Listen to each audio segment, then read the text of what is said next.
Hey guys, welcome to another episode of Nerd Rant. I'm Dr. Zombie, and also known as Seth with my co-host. JJ aka Junior Wolf.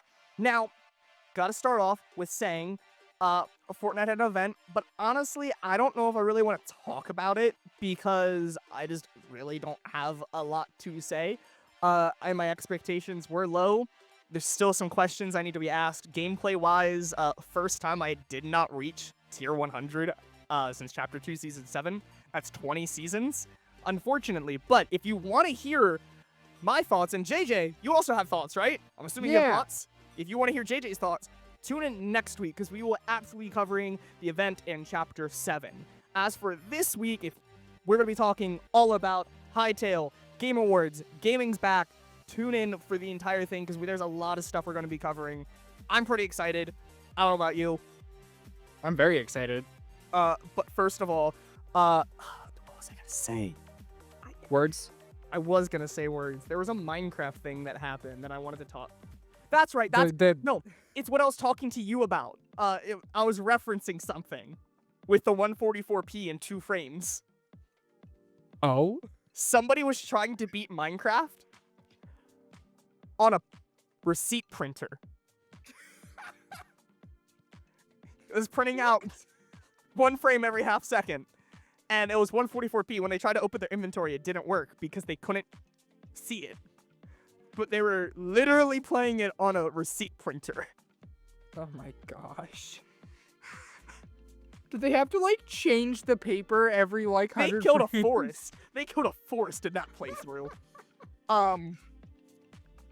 That's the bullcrap story that I saw this week. Minecraft is low-key the next Doom.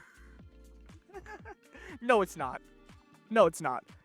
Because that's the monitor. The computer itself was still probably pretty beefy because Minecraft on both Bedrock and Java are awful for performance. Apparently, Bedrock has been going downhill. I don't know if you've seen the last, 3 updates have killed it.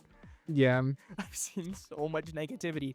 Now, there is negativity. We're definitely going to be talking about Minecraft and negative parts about Minecraft, but I will say today is probably one of the most positive episodes we will have had in a long time. This is just win after win, and there's just a lot of positives, good news, good announcements, and just general W's for the gaming community as a whole. Whether these are games you play, there's just a lot of good coming from this. So where do we want to start? Do you want to start with Subliminal? Yeah, let's start there. Oh, if you guys don't know, Subliminal was my most anticipated game. I think at this point 3 years ago. Yeah, it was huge 3 hype years ago. from both of us. Quarter He showed it to me. I was like, this or looks something. awesome. This looks like such a cool game. And It was fake, but it was Yeah. real. the concept was real, but it was a scam? Question mark. But now people are playing it. Yeah. So there's a whole lot. If you guys really want to watch it, tune in to every episode. I cannot tell you what episodes we talked about it, but just go catch up. Go rewatch all of Nerd Rant to hear all the news leading up. It'd be the general update ones probably and end of year videos. Literally. So that's cool. It seems so. I guess he made an apology video / information video. I didn't really watch it. But then we got a demo. So we got the UI and everything. I have not watched too much of it, but it is out there. They paid some people, and then they had a little compilation video of a bunch of people reacting to it, including I saw Penguins played it, Moist Critical, and Queso. Those are the 2 big ones that I think a lot of people know. I'm very interested because I'm at the bare minimum for spec-wise to play it. You could probably run it. Will it look good and look as intended? No. But I'm very intrigued if I can play it. I wanted to try this week, but it's been kind of a busy week. Also, guys, I got a car. I got my car. It's been great. That's also been a good thing because, last week I got my license. But it's been a crazy week, so I could not do as many things and look into as many things as I wanted to. Yeah. But that's really it. Subliminal was happening. I'm very excited about that. That's definitely been one of my most anticipated and most intriguing games. Body cam is out, by the way. I do want to say that as well. I say that because that's another game that's very similar to this one. It's supposed to be hyper realistic, but it's out. That one is money though. Like it is fully out, I think. But that's definitely an intriguing new era of gaming, like having that hyper realistic type of game. What other positive gaming things? Because obviously there's one game, Hytale. We'll talk about it. We know about it. We mentioned it last week, but we're trying to get all these other smaller W's out of the way because that's gonna take up most of it.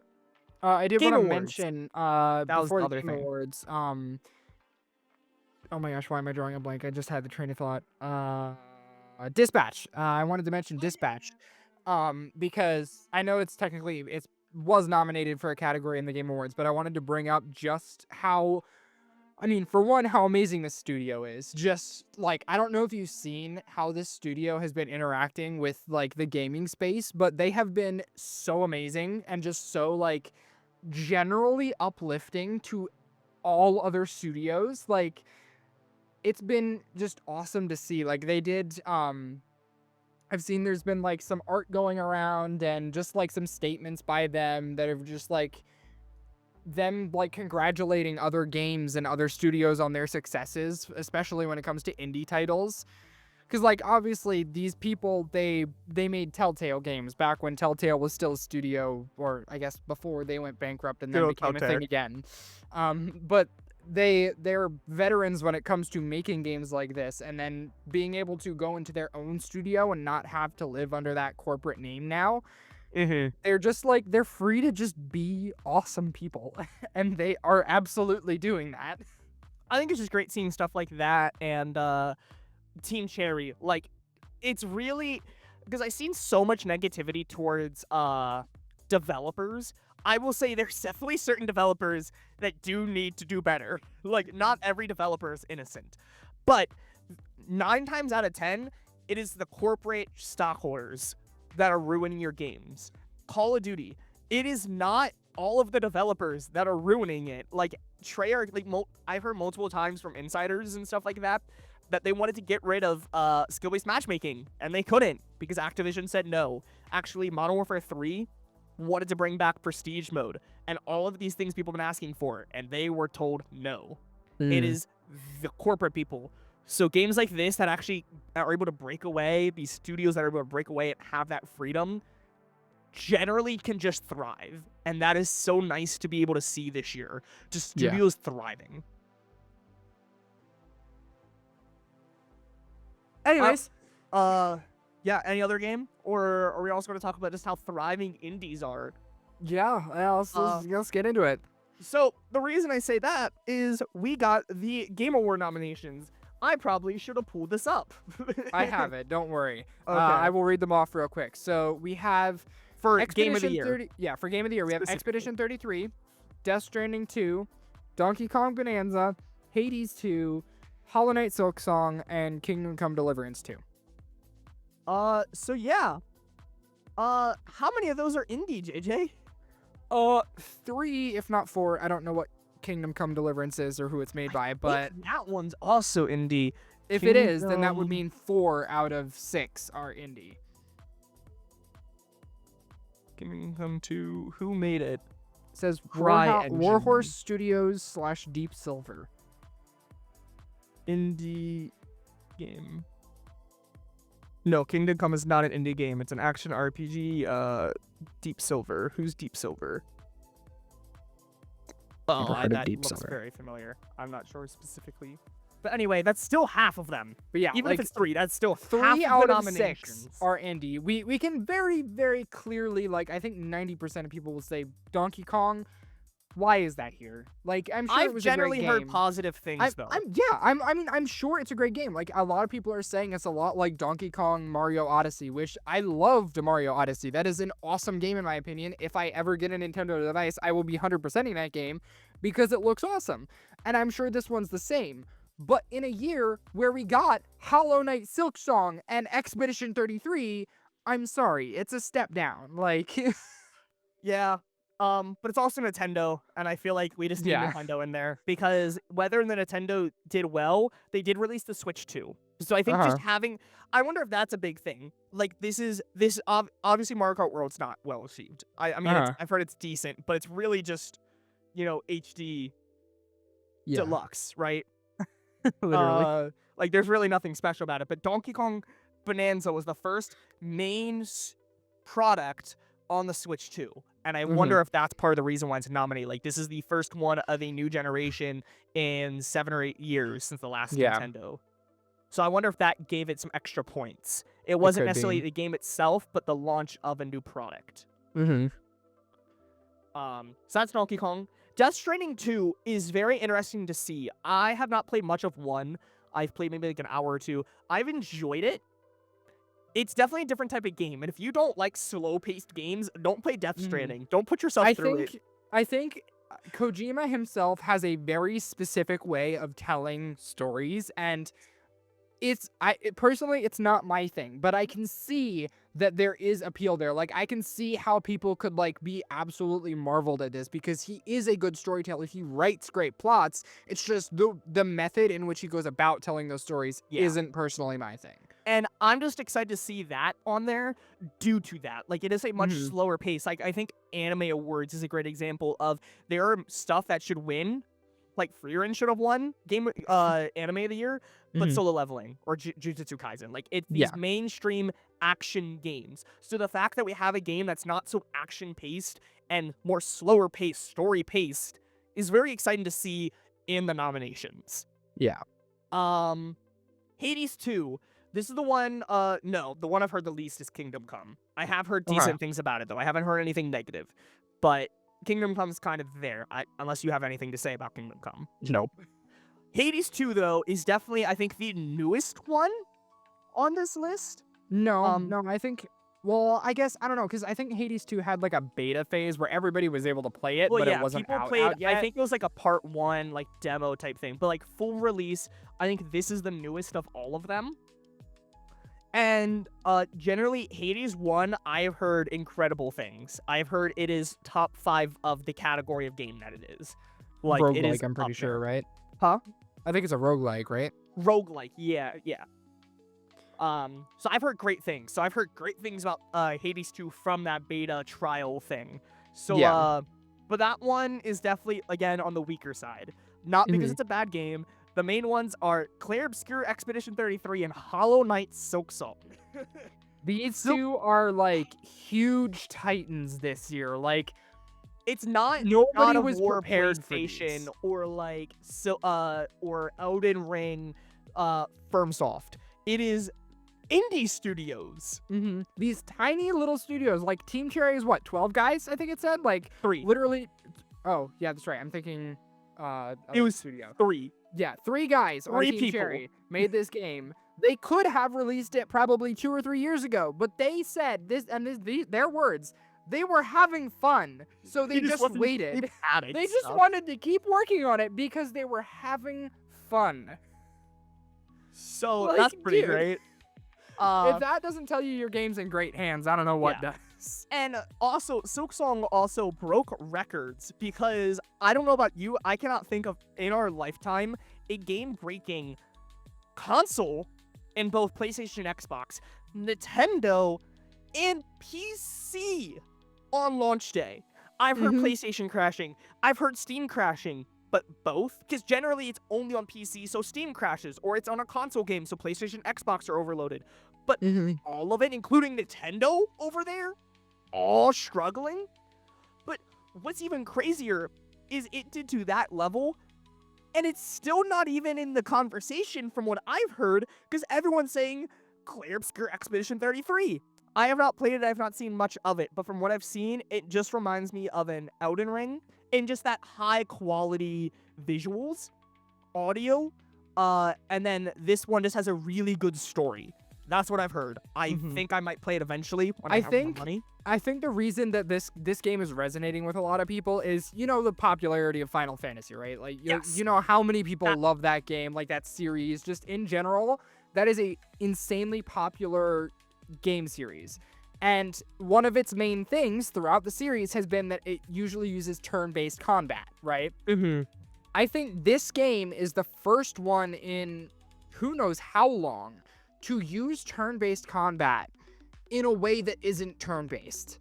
Because I know Final Fantasy, I think, did it with their most recent one, but this one took it to a whole nother level where it's like, yes, it's not your turn, but you know what? You can still parry, you can still attack, you can counterattack, you can dodge, you can do all of this stuff while the enemy is attacking you, but you're still locked into a turn-based-esque combat. You can't move around. Yeah. You still have to, like, choose, do you want to use an item? Do you want to attack? That kind of stuff. And just the combat is so dynamic, and, like, you can, like, the music during the combat, the story during the combat, the enemy designs, like, all of it. It is such a unique thing to do, and You especially... couldn't parry, but One Piece Odyssey also had really good turn-based combat. Yeah, I mean... Legitimately though, like that one's just really obscure. I do want to be for real though. I think there are games out there, but because there's just something else about this game that I think just clicked for people, because there are turn-based RPGs out there and they're good ones. It just hasn't resonated to the level since Final Fantasy VII. I mean, I remember watching the trailer for this one back at whatever Game Awards, like, the first trailer launched at. Like, I remember seeing it and being like, E3. you know, out of all the games on this list, this one looks like one that I'm most likely to play. And I said that about a couple ones, but this one was, like, far above, like, because just the style and, like, I am not a turn-based person. I should say that. I don't like turn-based games 90% of the time because I hate having to sit there and watch as a enemy attacks me and thinking this is so stupid, I should be fighting back. Like D&D, like you can parry, you can take actions on your non-turn. Exactly. I hate having to sit Even there card and do games nothing you while I'm can. getting smacked. Even like turn-based card games, you can still parry literally and like block. It's dumb to me. And so when I saw this one, I was like, oh, that's a cool way to do turn-based combat. I see myself actually enjoying that. And so here we are. It came out. I was like, you know, I remember this. I'm going to try it. And I was not prepared for the absolute emotional journey that I was about to go on. By the way, how much time are we at? Because I do want to keep talking about this, but We're at Hytale 17 also minutes. has a lot. Okay. 17. But yeah, so those are nominations. I am still on Silksong, but what do you think's gonna win Game of the Year? Honestly, it could go either way. Like, it's between the two, realistically, right? I Yeah. don't think anything else is in the nominations. Yeah, like they're or all in the they're all good, and conversations. I think they're all gonna get votes. Like, I think Yes. Hades 3 will probably come in third. I think that's like a pretty safe Hades bet 2. because Hades 2. I think that'll come in third because I mean, once again, great indie game this year. Like, I've heard nothing but good things about it, and it is also an indie game.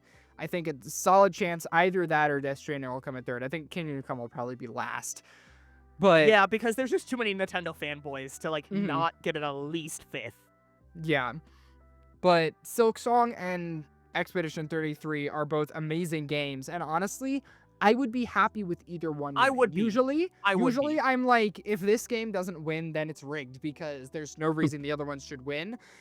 This time, I'm like, you know what? Like, if either of these win, that is understandable. They are both well deserving of this award is because neck they and are neck. great games. It is neck and neck this year. There is not a clear winner. There is a conversation, and I love that. There's a few other ones that will go out. We obviously can't talk about all 29 nominations. The other one that I'm very interested in would be Best Narrative. Obviously, the only game on here that I've played is Ghost of Yotei. I have enjoyed it so far.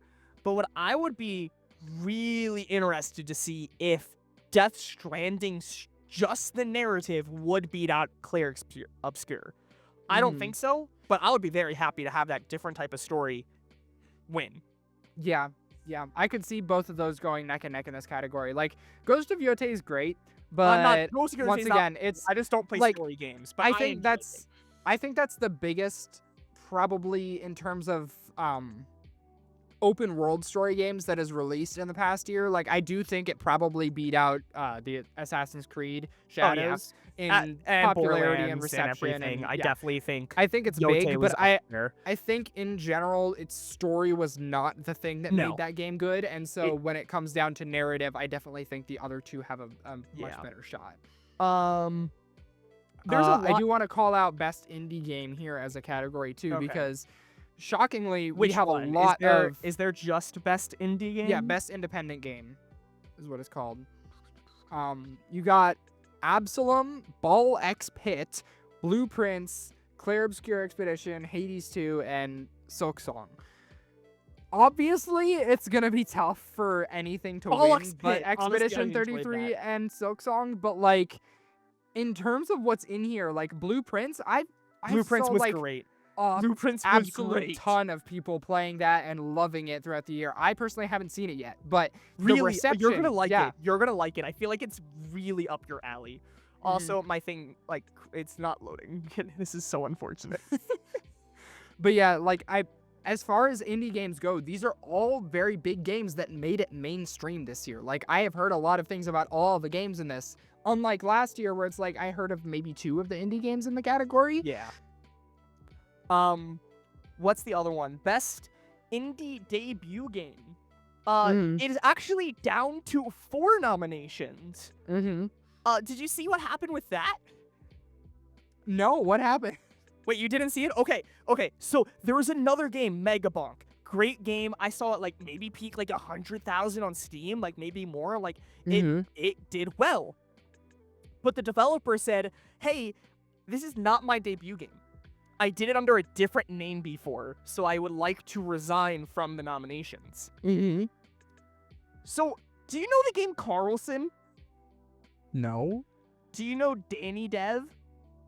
No. Okay. So this is a just random YouTuber that did development videos, and he made a game called Carlson, and it got millions of views. It is actually number 5, like top 5 most wishlist games on Steam.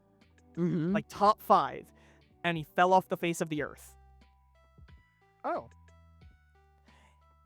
The developer that made Megapunk, if you spell it backwards, is Danny Dev. So people are thinking Danny Dev, because he was getting so much hate for not releasing Carlson, just decided to switch his name up. But, like, it might just be him coming back. And that'd be crazy. That's funny. Like, literally, I watched this guy for years while he was working on these games. He one of the types of content I watched him was he was trying to release mobile games, doing 24-hour competitions and stuff on development. And I saw the development, but also the publisher side of publishing your games on the App Store and Google Play Store and PC and everything, and multiplayer sides of things. So it was really interesting seeing that side of it, and then he just dipped off the face of the earth from all the hate, which I don't blame him. But it seems like it might have been him, which would have been really funny. I also think he said, like, he gave, like, an eyes emoji when somebody said that. So he didn't say no. Bruh. But I think Anyways. the biggest thing with all of this as well, another really cool fact about this year's Expedition 33 is also the most nominated game for the category-wise ever, with 12 category nominations. Which is crazy. For an indie game. And, okay, let me just say this to our, like, 12 listeners. Thank you guys for listening. I know it's not going to make a difference me saying this, but please don't vote for it in every category. It is a great game. Like, but not, like, narrative. Like, yeah, it's like, great story. I think it should be Game of the Year. It's my pick for Game of the Year. It's what I voted. I think, sure, like, maybe best art direction. I could see best narrative. That one's a bit more of a stretch, Best game though. direction. Best Split score and Fiction's in music, there. sure. So- but, like, anything else, let's vote for the games that actually, like, this was their strength, right? Yeah. Like, for best debut indie game, Clair Obscur was great. I don't think it was the best debut indie game this year. Like, I think that was Dispatch. Out of these 4 games, I think Dispatch deserves that. Like, it did absolute massive numbers for a debut studios game. Like, that's insane what they managed to accomplish in, what was it, like 2 months? Yeah. Like, the numbers they pulled, the absolute, like, I saw it media everywhere. storm they caused. Like, saw it it was everywhere. crazy. I think that's the one that deserves the vote in this category. And that goes for, like, any other category, too. Like, best RPG, don't give that to Clair Obscur. Give that to one of these other games that What about best was performance? amazing. They have 4 of the they have half of the nominations. Bruh. 3 out of 6. And then there's Indiana Jones. I haven't heard anything about Indiana Jones, so I'm definitely not going to say best performance. So it's pretty much up between those 3, the Silent Hill F, and Ghost of Yote. Moose. But yeah, I mean, we've been talking about it for years. I think this is great, seeing indie representation like this. Yeah, absolutely. There's a few other that we should probably cover, like best ongoing. Fortnite's there. I don't think Fortnite should win it this year. Yeah. It's Final Fantasy definitely not winning. If Final Fantasy wins, that's wild. Helldivers 2, I feel like had a lot of negativity this year from PlayStation because of the. Yeah. That was this year, right? So honestly, I think so. Marvel Rivals is the only right answer. Yeah, Marvel Rivals is a really good choice. I think they've had such a breakout success, and sure, it's gone down in player count since launch, but Yeah. I think as as the an zombie ongoing mode game, was it has really managed cool. to hold its player base. And obviously, there's still a competitive scene around it. I think it managed to fit itself in well with a lot of the other games in the genre. So, Okay. So, I will also say once again, I do have a very big problem. Obviously, this was supposed to be for last year, but it's still the fact that it's like all. Okay, actually, no. There's some Valorant people for best esport athlete. I'm kind of sick of like just League of Legends and all that. Not that they're bad, but like Fortnite, I still think Peterbot should have had a nomination last year. And maybe not this year, but it's just like they're big enough. Like, I'm sorry. Like, Fortnite's big enough, and the World Cup and stuff was big enough that should have like pushed it forward. I know it's not World Cup level, but the fact that we got to that level and Fortnite doesn't even get a nomination, I think is a little crazy.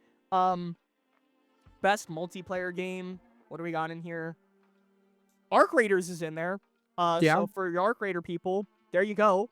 Arc Raider. I've heard is a not lot of Game the people Year. on that, so I think Arc Raiders, that is a great one to give them the award for.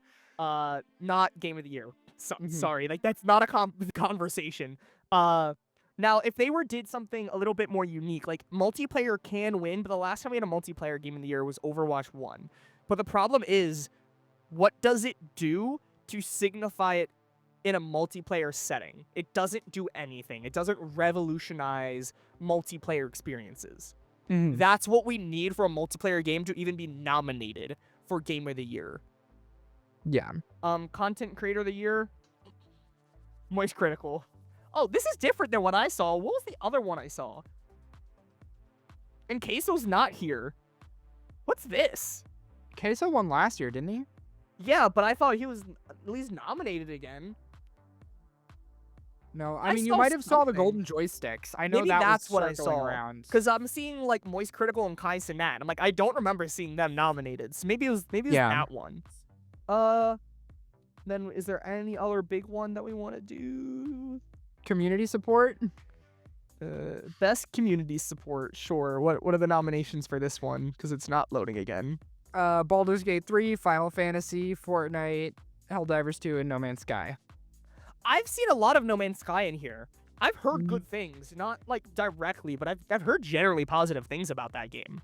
Yeah, I feel like No Man's Sky just kind of like fumbled its bag on release, and so it's had like a similar like cyberpunk effect where it's like nobody really cares about it anymore, but if you do actually play it, it's a good game. The site crashed again. Lovely. I will say one big thing with that game, if I remember correctly, I think there's like VR support too for like PlayStation VR 2, like proper VR support. So that seems like a great game that could be fun. Yeah. At that. Do we have a VR category? I don't think so. That would be cool.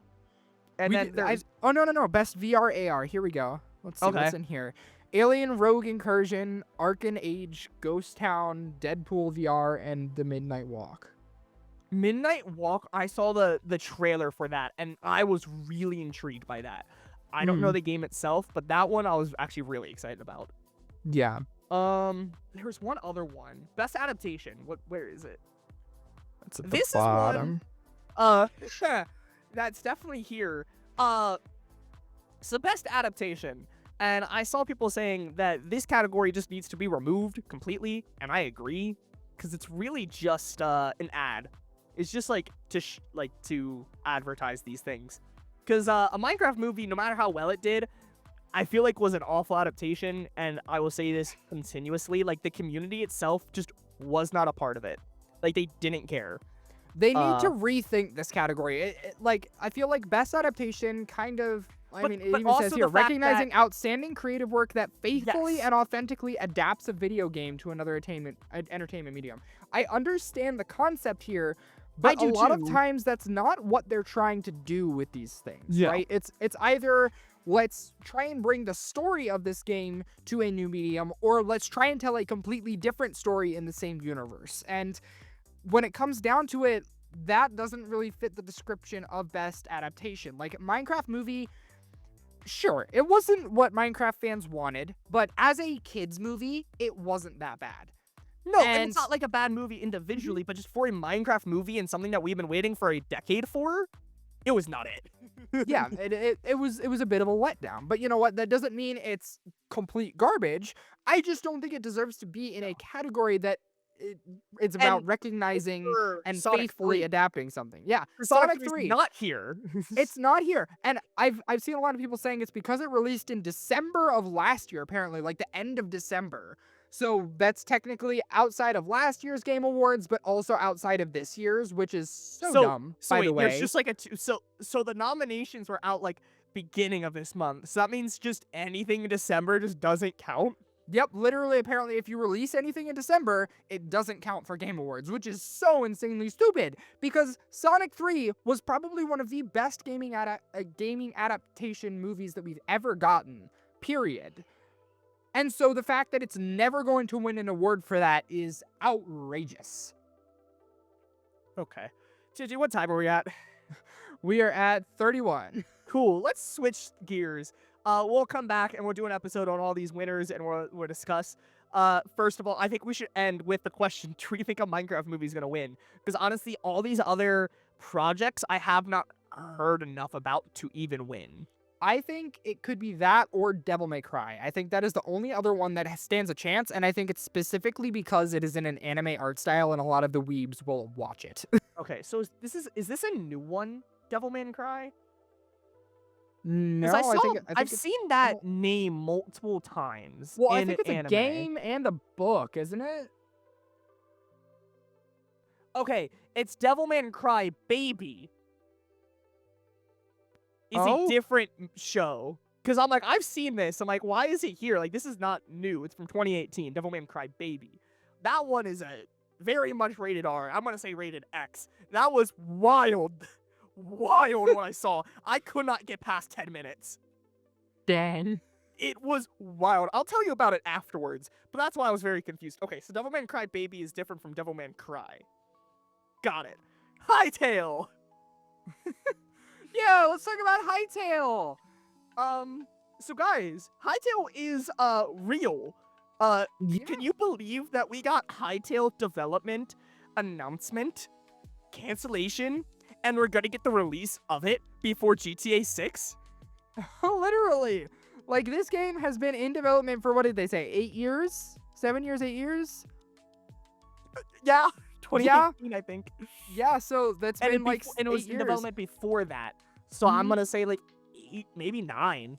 So at this it's been point. a crazy long time that this game has been in development, and then it got canceled because, not because like, oh, this game isn't feasible anymore. It's because they sold the indie studio to Riot Games. Riot Games gave them plenty of funding to fund a new engine to bring it cross-platform instead of just PC, but they weren't able to meet the simple deadline that Riot had for them, and so Riot literally had their hands tied. They had to cancel it because there was no other way that Because they they were was losing going money. to be... It Yeah, they were sucks, losing a lot of but money. I can't blame, because Riot generally, I haven't heard generally negative things compared to Mhm. Activision or EA or something. It just sucks. Yes, this is a thing that people have been waiting for, but what do you expect from a Mhm. game like this? They are spending millions of dollars for nothing. Yeah. No profit. So they had to cancel the game, so they did. And then we have a month of like null period where everyone's like, this game is never coming out. This is so sad. This is unfortunate. And then out pops, what's his face? Simon. What's his name? Simon, thank you. Out pops Simon Yo, from the yo. depths of Twitter being like, oh man, that's so sad. And then I apparently, and this is alleged, I haven't actually seen where it first started, but apparently Tubbo is the one that first started all of this. He like poked at Simon like, hey, it would be great if you like bought it back from them because the community totally would support you and like start a GoFundMe. We can give you some money to help. And he's like, huh, I wonder. And then he gets in contact with Riot, and he literally makes a multi-million-dollar offer to purchase back the IP and anything relating to Hypixel Studios and Hytale. They take it with open arms on his first proposal because Riot is apparently awesome. And then, yeah, like generally positive things. It's corporate. Like that's the way it works. It's the tough world of corporate. Yeah, they're like, we want people to be able to play this game. We just can't fund it anymore. So they sell it back to him happily. He now has everything that they have worked on, even while he was no longer part of Hypixel Studios. So he has all of this to comb through. He's like working with the team right now to throw together early access, a version of the game that is playable to some extent. Like, it's gonna have a creative mode. It's gonna have a bunch of stuff in it that we haven't seen yet. He's been openly talking to people on Twitter, like, here's what's gonna have, here's what you should expect. Started a Discord, which, guess what Discord's at? What? 193,000 members. Dude. He started this. Like, this is not like a one that was there before. This was created that day. So this has been around for a week. In a week, it has 194,000 members. That's crazy. Which is really good. But no, like, he's been very open. He's been showing us stuff. Like, he literally just dropped one morning a, 17-minute gameplay video just to show us, hey, guys, this is the game. It is playable. You could hear his keyboard.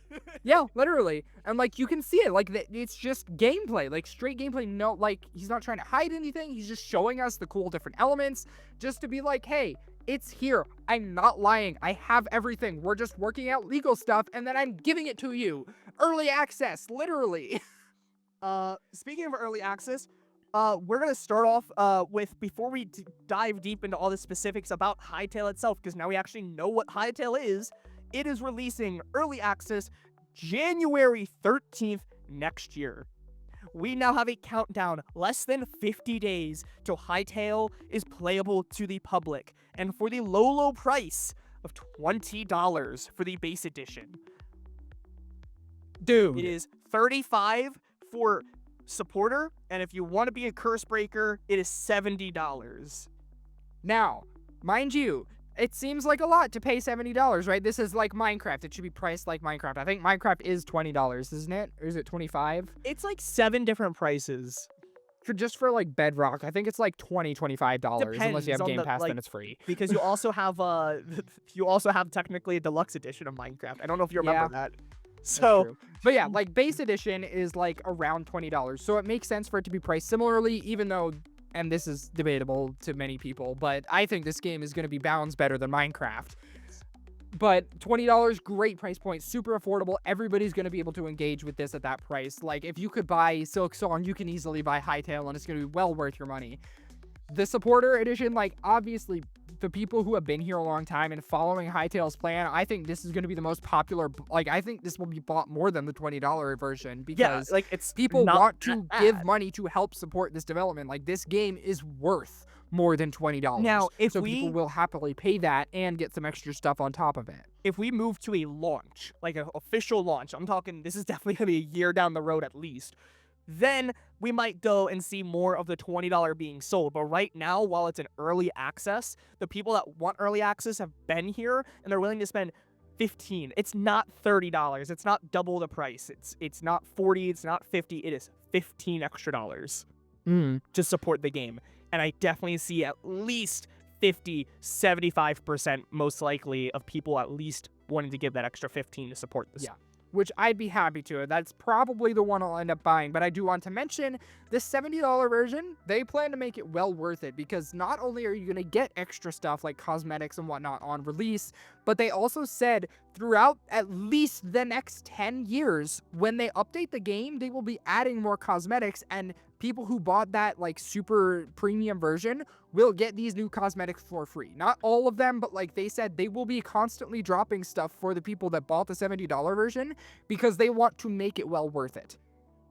So like, it wasn't that much, but kind of like Fortnite Save the World, like depending on the tier, like not now, but there was definitely a few years where you got rewarded, and even now you're still technically being rewarded because you get V-Bucks. Yeah, it's kind of like that, where like, I mean, it was literally called the same thing. If you bought Save the World back then, it was the Founders Edition. Yeah. The $70 version is the Founders Edition. So if you buy the Founders, you will get stuff throughout its development cycle, no matter what like money you spend after that. If they have any sort of in-game stuff, like they said, they aren't going to do microtransactions, but it sounds like they're going to have a cosmetics shop ?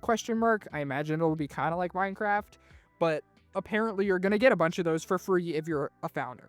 And speaking of money, I'm trying to find where was it? I think it was pretty recent. It was something about pay to modders. He pretty much said, I think for the first 2 years, modders will not will get all pay. Like they won't take any money. They're taking 0% cut of all like mods and server owners and all of that, because Here it is. They don't care about the money. They simply want to bring in people, and that's what the modders will do for them. Hytale will take 0% from modders and server owners for at least the first 2 years. We will trust that they bring us players, that is all. We will not have any exclusivity clauses. So pretty much it's like, they're like, hey, you're gonna bring us, like, if you make like a Hytale or Hypixel server-esque of your own idea, like I don't know, I forget what it's called, from Camping Rusher, his Minecraft server. If we get like a PvP, like 2B2T style server, that's bringing like 1,000 2B2T players. Yeah. I mean, it's a smart idea. Like, if people want to play the stuff in Hytale, they have to buy Hytale first. And so it makes sense. Like, they're not going to take a cut of the server owners because the server owners already did their job. They got them the sale of the game, which is all they need right now in order to finish development, is sales of the game. Yeah. So that's just payment-wise, like the community, it's just so nice. And this is what I kind of wanted to, why I mentioned what I said at the beginning. This is what so many people want to do. I would not be surprised if this is what Mark Rubin wanted to do. Right? Is that what his name was from Xdefiant? I think so, yeah. Or is Mark Rubin the Fortnite director? They're both Mark. No, I don't think it's that. Mark Rain is the Fortnite guy. Mark Rubin, I think. I don't know. The Xdefiant guy. I wouldn't be surprised if this is what he wanted to be like, but he was under EA's guidelines. Or Ubisoft. He was under Ubisoft. And the shareholders and corporate and all that kind of stuff. So there was a lot of stuff that he couldn't do. But these are the types of things he was telling us and promising us, but it wasn't his fault. Whereas Simon is being very transparent that, also, before we get to gameplay, how much time are we at? We are at 42. Okay, so we still have some time to talk about gameplay. Before we get into that, Simon has made it very clear, and the internet is notoriously awful for this. Keep your expectations low. Early access means the game is not ready yet, but you get a version of it. This game is not good right now, performance-wise. It's not, so don't expect it. It is not going to run well, and you might not have a ton of fun playing it yet. And balance is not there at all. Like, we saw in the gameplay, like, just 16 minutes, there was a lot of, what's it called? Just unbalanced, like, mobs AI not working and stuff. That's okay, but that's what early access is. Yeah. But yeah, so that's just really good to see, like, that direct communication with everyone. What else do we want to mention? Like, other than just how nice it is to see this from someone that's not locked behind corporate walls. Like, yeah, I mean, Buster. he's Like, been it's just super open. Like, so he's free. Basically, any creator that has been in contact with him, he's offered them, like, hey, ask me, like, 10 questions. I will answer them all to the best of my ability legally, and you can publish that on your channel. He is, like, being very open to the people that he knows is going to help his game succeed. Like, these creators are the people who hold the fate of Hytale in their hands. Like, if nobody makes content, this game will not succeed. That's how this is going to go. And so That's how he's Minecraft very, like, survived. he's trying to be very engaged with these people for that reason. Like, if he cut himself off from everybody, there's no way that these people are going to be passionate about this game. So him interacting and being like, hey, I'll give you some exclusive answers to questions, bring people to your video. Like, I was going around and watching all of these random YouTubers' videos just to see. I watched the freaking Spanish interview he did just because it was like a actual speaking interview instead of the over text ones. I don't watch that kind of stuff on YouTube ever, but you know what? I wanted to hear more about the game. And so I watched it, and I'm not the only person. Lots of people have been looking at all these creators and driving new, interest into this because of the fact that he is personally interacting with them. Mm-hmm. It's so refreshing. And we've said this multiple times, but again, this time, he's not bound by corporate. It's not that I didn't trust X-Defiant. It's not that I don't trust Donald Muster. It's the fact I don't trust corporate and stockholders. I definitely don't trust Ubisoft, and Epic Games has let me down too many times. It's not Donald's fault, but this time he doesn't have that. Also, I will say, based on everything, he absolutely deserves that profile picture of just the smug look. Like, he deserves that for the W's that he's been giving us this week. Literally. Yeah, it's been great. Do you want to talk about some gameplay now and some stuff that we've seen? Yeah. Okay, so before we get into this, the stuff that we've seen is from the original engine. So this will be PC only. So even though they've had it work, this is back to before Riot, meaning this is before they were trying to work it for console and mobile. So this is PC only. And just to be clear, he has both of them, right? He bought it all back from Riot. He has both engines. He has the new engine. He has it on the side. He's just focusing on developing the main engine because that one was further along. And he's going to get that out first and worry about cross-platform stuff later. So it might be a case of maybe Bedrock versus Java again, where the console versions just might be a little different. But it's not that he doesn't want to, it's just they had to start from scratch, so who knows where that version is. Whereas this one, they made a trailer in it, so it had to have been somewhat farther along. Yeah. But it is 4 years old, so a lot of the progress we've seen in the last 4 years, it's not in these. Like the lighting. Let's start with that, just how visually it looks. First of all, I'm very happy with the visuals. I don't know about you. Yeah, I don't know. It looks great. And he hasn't been clear on what specs he's used on his gameplay, but all in all, if this is a mid to high level PC, you can expect some awesome visuals from even a low level one. I could see this being awesome. Yeah. So that's really great. But the lighting was one interesting one that I saw, which really isn't that big of a deal. It just looks more like Minecraft lighting. Pretty much the difference when they switched the lighting engine, it looks like it was just, it went from, blocky, pixels, that's how the lighting worked and how it affected it. So when it's a certain number of meters, it was just a block, where it was very rounded. It felt more real. I really don't have a problem with it looking blocky. So the lighting doesn't necessarily, that was the big difference that I saw in the lighting engine. I mean, it's definitely better, but it doesn't necessarily look like it's a night and day difference. It's just blocky versus realistic and curved. And both are completely okay. Both of them look really good either way. One of them obviously is Minecraft with shaders, and one is Minecraft without. So it's really just if your PC is strong enough to run shaders, you can probably run this. I will say, even if it can't run shaders, it might be able to run this, because the big thing with Minecraft is, with how old it is one of the most unoptimized games, I think, on the market that's still widely played. So this one did not have a lot of those problems because it was developed after all that. Simon's definitely the type of developer that probably worked on Minecraft mods to make it run, especially on the server end. So he's probably going to, when the game fully launches, will have a lot of optimization changes. So lighting, just visually, it looks great. The sunrise in the gameplay, the sunrise was gorgeous. The mushroom forest. It's really, absolutely amazing. The visuals in this game are going to be probably some of the best that we've seen in the game in years, and that is saying a lot, because a lot of games a lot of games try and go for the hyper realistic look, right? Like they try and make everything look as real as possible. You don't like, so you can't tell it's a video game, and they forget that people play video games to escape reality. So why would you want reality in your game? I think it's much better to have a stylized game like this, have it be blocky, have it be, a little bit cartoonish, but you can still have that realistic lighting or super high-res textures, because I think that makes a whole lot more of a difference in immersing the player than just trying to make everything look as real as possible. 61 million views on the original trailer. So it has 61. The gameplay is already at 1.3 million views in 10 days. Dang.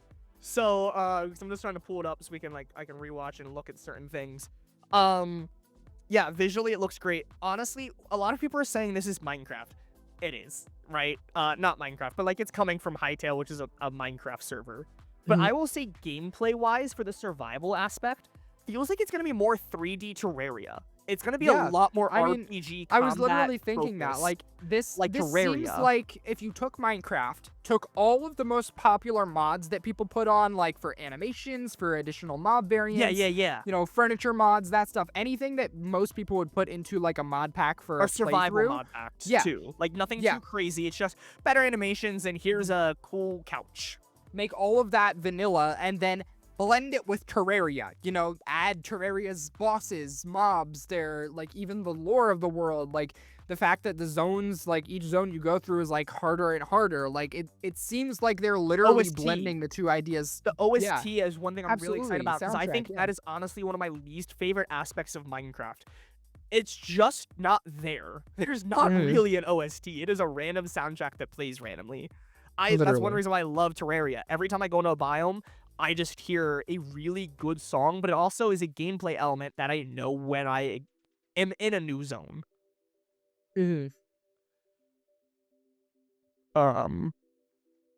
no, this is going to be a great blend of different things. Like, any one person saying it's just modded Minecraft, like, I see how you can perceive that, but you're not looking deep enough. There's so much more here that you're not paying attention to. Did you see the guy that says this just looks like a mobile ripoff of Minecraft?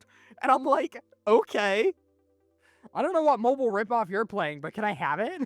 Like, it's one of those things where it's the same thing with, like, Call of Duty. Again, Call of Duty is definitely not the best game ever. I'm not saying that compared to something like this. I think this will be revolutionary. But a lot of people are hating on Black Ops 7 when it's like, sure, it is a shooter game with guns and maps and prestige. So yes, it's the same as, I don't know, the last 15 Call of Duties. Yes, this is a survival game that looks blocky and not hyper-realistic. So is Minecraft, and so are, like, how many other games. But that doesn't mean it's not the same game. Like, there's so many other elements that make it different from Black Ops 7 to the original Modern Warfare 1. Yeah. There's so many more elements. Including guns. There is guns. Did you see that? Yeah, that was such, like, an unhinged thing for him to add right at, like, the end of the gameplay is, like, let me just pull out a freaking, like, nature-made AK and just start blasting random blocks. So I'm definitely intrigued about that. I understand the concern, and I'm definitely a little concerned about that. I'm not saying I'm not okay with guns, but, like, in Minecraft, there's so many other weapons. Like, we're finally getting spears after how many years? There's other weapons that we can have, especially tiered weapons, that can fit into the game. I don't know how this game, which is, like, I'm assuming might have a little bit of magic eventually, I don't know how guns work into it. Unless, in my D&D campaign, my one friend casts his spells through guns. So unless he's casting Fireball with the AK, I'm a little concerned. But at the same time, if it's also, like, a creative item, like an easy creative item, I also don't mind that, because then it gives you the availability when you make your maps if you want guns instead of just a crossbow. Yeah. I'm just so excited. How do we feel about the first and third person? Like, being able to switch between them and, like, how that works. I like it. I think this is do. something that Minecraft really needed to polish a long time ago, and the fact that Hytale is doing it is so needed. Like, when it comes to building, I don't think you really want to be in third person while building. I think it helps a lot to be in first person because you're just able to get in closer and see more specific elements of it, especially Especially if if you're you're inside a crouching house. and trying to place over there, right? Like Yeah, you need that direct point. it makes a lot more sense. But when you're doing RPG stuff, third person is by far better because you can see more around you. It allows you to move quicker. It allows you to attack better. Like it's so much more practical for that. And so when you're blending the two together in a single game, you have to have an easy way to use both of them. And I think the way he demonstrates it being used in this gameplay is like perfect. Like it seems like it's going to be just right. Not gonna lie, like even back in the day, I played second person. I don't know why. Like back in the day on Pocket Edition, like where it looks at your character. That's how I played. Yeah. I don't know why. But when I switched to keyboard and mouse, like legitimately one of my 2 mouse buttons is change perspective because of how much I switch between the perspective just to look behind me quickly when I'm running around. Because it's just easier to like switch to like third person either from behind or backwards to see a structure I missed looking for at first person. So like just the fact that this looks like it's gonna work so much better and like natively, like in a good way, makes me really excited because that's something I do actively already. Minecraft does not work for it though. I do it, but it doesn't work well. The combat. Want to talk about the combat? Because I'm very much excited because I think that is Minecraft's one of Minecraft's weakest things. I think it's a great sandbox, but I think they really need to go into the RPG side, whether you want to or not. Like you don't need to. I don't think you should have to engage with it. Like you shouldn't have to engage with trial chambers. But for the people that want to do stuff like that, the strongholds suck. There's no enemies in the ancient city. The trial chambers are the first thing we've had since dungeons, or I guess maybe the Woodland Mansion. Yeah. We have Woodland Mansion, Ocean Temple, and this. There's 3 structures in Minecraft that properly have like enemies. I wouldn't really count the end cities. But like Terraria has the dungeon temple, the normal dungeon. It has pyramids and the desert and like all these bosses as well. Like there's so much combat that you don't even have to. Like you don't have to do stuff in the desert, but it's an option. It gives you the ability to. There's bosses like deer clops in the snow biome. You don't need to do that for progression. I've skipped over it most playthroughs, but if you want to, you can engage with it and have more fun because there's another boss fight with unique AI and attack patterns. And I'm thinking that's what this game's going to be. And I'm very excited. It seems like it's going to be a very nice like balance of, you know, being simple like Minecraft is, where you just have to swing, you just have to shoot. And then it adds that other element of, yeah, but every 3 hits you get your like special attack and you like can do that. Or like the bow had like 3 arrows at once or something and like a charged attack. Or like they said before, like depending on where you hit them, it can do different damage. Or like if they're wearing armor, you have to not hit the armor, I heard. So like in this year in Call of Duty, you actually hit headshots with a melee weapon. It does more damage and you get extra points. Sadly, it does not pass the armor. And that would be great because armor zombies suck. But yeah, like I just think there's definitely a lot of thought into it. Do you know what else I'm excited about with this coming back to that studio? Have you seen that apparently we might be getting... So have you seen much of Skyblock? Hypixel Skyblock lately? Not super recently, but... Okay. So like Dungeons is a somewhat recent thing, and it looks like they've been going into that. Pretty recently, they released a new trailer with like crawling zombies, like custom entities and all this kind of stuff, and it's supposed to be like a roguelike. It's a separate mini game from Skyblock Dungeon. Like, there's so much cool stuff in Skyblock, but it's in Skyblock. So if you're not progressed far enough, you can't do it. Whereas this will be its own thing, and it's really exciting because like that they might be able to now work with each other better. So all this other stuff that Skyblock does really well for these progression and RPG sides and magic system and dungeons and all that kind of stuff, they can now take that knowledge and actual coding. Right, because all of that is base game. Like, it's just some, like, data packs and stuff. They can take that, and now they can do Hytale. Or Hytale, like, back and forth. So I think that's another really exciting thing when it comes to stuff like that. Like, these people know how to do it well. Yeah. Anyway, Seth, 58 minutes. Dang! Gaming is back! That's gonna peak for Mike. probably. Gaming is back, everybody. But JJ, it's okay, because this is peak! Peak Oh, for my- peak! It just No, spit everywhere. This is an episode I think we've both been waiting for. Not necessarily for Hytale, but the fact that, like, every episode we do something good, there's something negative. The game itself, the studio itself, there's some problem. But this episode was just generally positive, and it is so refreshing to see some good things happening in the gaming space. Absolutely. It's due time. It's been a long time since gaming has had a lot of healthy change, but I think this, like the end of this year especially, has been so Yes. healthy for gaming, and Bef- I'm excited to see how that bleeds into next year. Before we go, I do want to say, I also do want to call out, obviously Game Awards is an example of this. We also know that this year was stacked. There was a lot of good games. I'm not saying that this year we had no games and next year we're finally getting good games. There's just other changes, like the communication, Indian stuff, that have been positive throughout this year, and we're finally seeing that in stuff like the Game Awards. But this year was honestly a solid game for years. Solid game for years. Yeah, solid game for years. Next week is Fortnite. The following week is Game Awards, and we'll catch you before the end of the year. Make sure you join the Discord to be notified when we do all that. Make sure you join the Instagram and Twitter. We should have probably done a poll on the Instagram. You should go do that real quick before the Game Awards maybe. happens in like 5 days. Yeah. Go vote on that on the Instagram at Nerd Rant Podcast. I'm Dr. Zombrain. And I'm Junior Wolf.